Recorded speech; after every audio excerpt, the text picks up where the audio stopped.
देखो अनम, मुझे इस बात का बिल्कुल भी अंदाजा नहीं है कि तुम्हारे और नवाल के दरमियान क्या हुआ है, लेकिन तुम्हारे और नवाल के जिस तरह से ताल्लुकात खराब हुए हैं ये मुझे बिल्कुल नहीं पसंद। तुम तो नवाल की बचपन की दोस्त थी ना, तुम लोग तो हर काम एक साथ करते थे, बल्कि एक फैमिली की तरह थे। तो अब क्या हो गया? ठीक कहा आपने मुराद भाई, हम बहुत अच्छे दोस्त थे।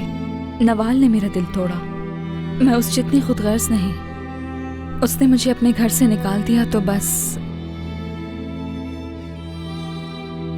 अच्छा, तो मतलब ये कि तुम्हारा कोई और रिश्तेदार या कोई और दोस्त नहीं है?